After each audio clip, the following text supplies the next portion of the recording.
ever wondered about your roots? Ever went digging to find out a little bit more about your family?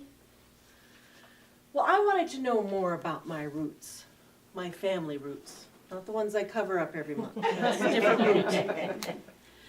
But I didn't know much about either of my grandmothers, either on my father's side or on my mother's side.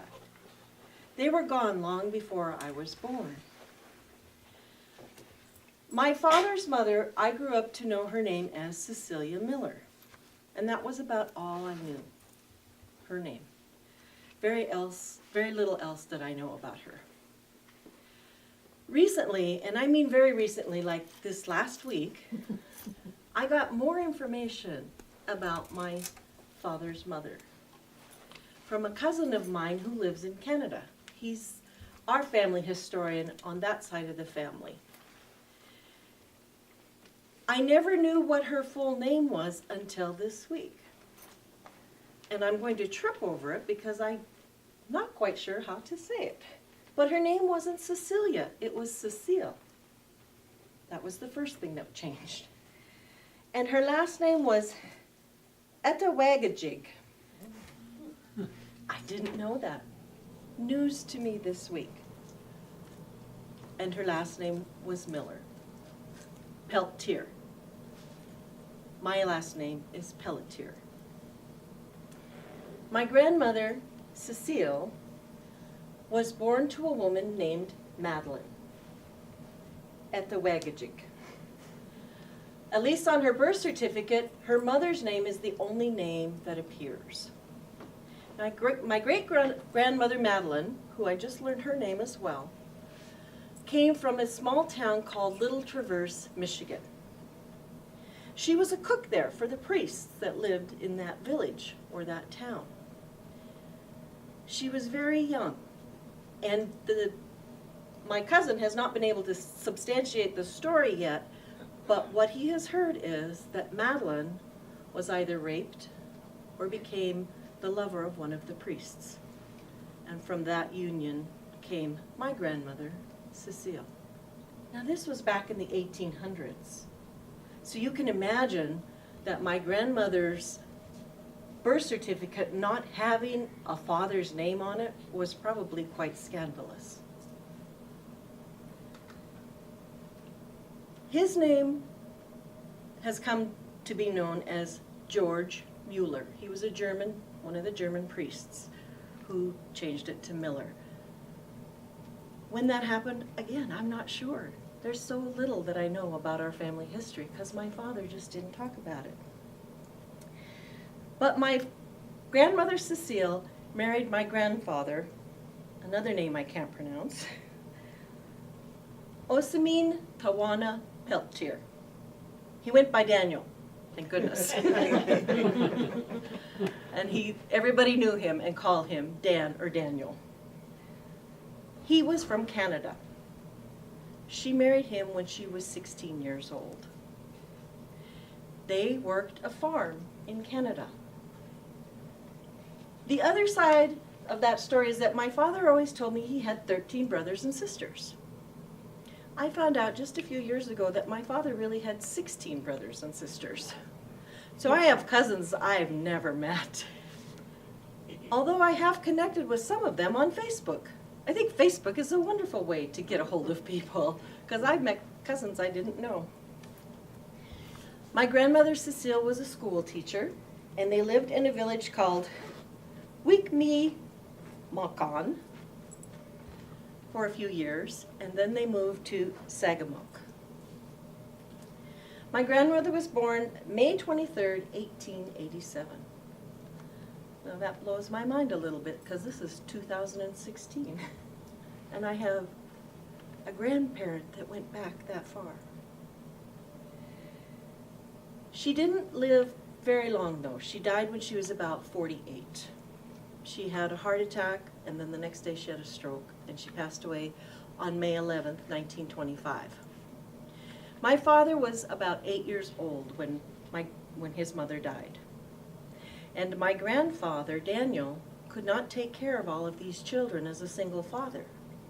So those that couldn't work, he farmed off onto other family members. And my father went to live with his cousins, the Sherriers. His cousin Henrietta took my father under her wing and raised him as her own. Now granted, she was about 12 and he was 8, but they did everything together and she took care of him. And my father just loved Henrietta all of his life. He couldn't say enough good things about her. And he was always a little bit angry at his mother for dying and making him go live with a family that he didn't really know. So that was a revelation that I found out just this week about my grandmother. And I think that she was a very strong woman with a lot of gumption. She had a lot of children, she was a school teacher, and she helped work the farm with my grandfather. Now on the other side of my family, my mother's mother, we always heard the story that she was from Sweden, my grandfather was from Denmark. They met as immigrants and they married. Going back into some family history again, my Aunt Jeanette had written down some of the history of our family. And I found out that my grandmother, Jenny Marie Holm Lager, was actually born in a little city called Unionville, just outside of Helena, Montana, which is where I'm from.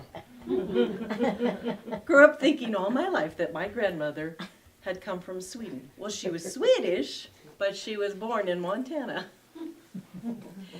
When my grandmother, Jenny Marie, was 18 years old, her mother thought it best to arrange a marriage for her. So she arranged a marriage to a man 20 years her senior. His name was August Lager. He was new to the city, he was an immigrant, and my great-grandmother thought that that would be a good fit for my grandmother Jenny to do. Well, the marriage didn't last long, because shortly after they were married, my great-grandmother passed away, and then August passed away, leaving my grandmother Jenny to run a dairy farm. Now, she didn't know much about running a dairy farm, and she didn't want to do that. So she decided she would ask for help. So she wrote a letter to her husband's younger brothers to see if they would come and help her run the dairy farm. One of the brothers responded. David Oscar Lager came to Unionville, met my grandmother Jenny, they fell in love, and they got married. So now I'm finding out my grandmother Jenny married 2 brothers. I've never been married. I haven't even gotten to marry one brother. So that was a surprise to me. I have all this patent place going on in my family history, and I didn't know it. But again, my grandmother Jenny was a very strong woman. Now, when David and she married, he didn't like the dairy farm either. So he sold it, and he bought a hatchery. And they worked the hatchery together. The hatchery became very prosperous, and they did very well for a while, until the Great Depression. And then, like so many families, they struggled just to make ends meet. So my grandmother Jenny decided that in order to help the family make ends meet, they had 5 children to take care of. She would open a restaurant, thinking that would be less work. She found out that was not less work. She worked from sunup till sundown at a little cafe in Helena, Montana called the Wishbone Cafe, which is actually where my parents met in 1942. My dad came in with his army buddies to the Wishbone Cafe. They sat down at a table. He spied one of the waitresses and he said, "Hey, would you like to go out on a date tonight?" "Oh, no, thank you. I already have a date tonight. But I have a younger sister." So my Aunt Jeanette introduced my mother Lorraine to my father Eugene. And my dad and mom went out that night, and then every night after that. They got married December 12th, 1942. My Aunt Jeanette never let my mother forget all of their lives that she took her husband.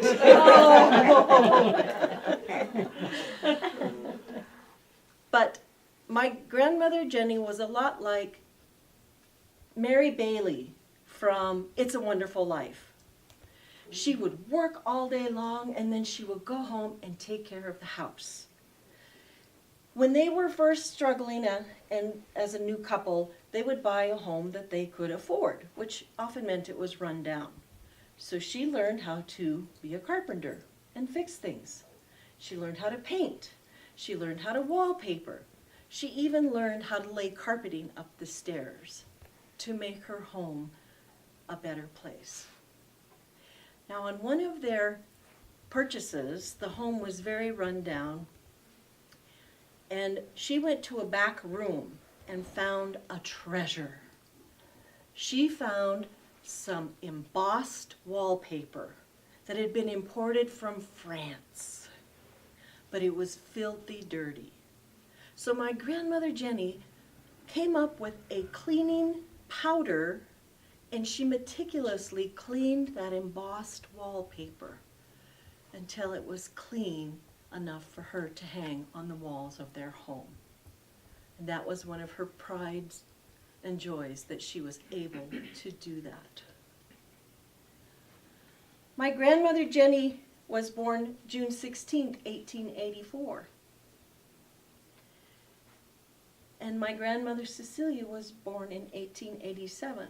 So both of my grandparents were born in the 1800s, but still I find a little bit fascinating that it's 2016 and I have family going back to that era. I know they were both strong women. I know they had gumption. My Aunt Jeanette once wrote about my grandmother Jenny. She always has the first word, and she always has the last word. And sometimes she could be very strict. I found a quote that I thought fit both of my grandmothers, Cecile and Jenny. Even though I never met them, I think it still holds true. It's from an unknown artist, and the quote is, "Families are like branches on a tree. We grow in different directions, yet our roots remain the same."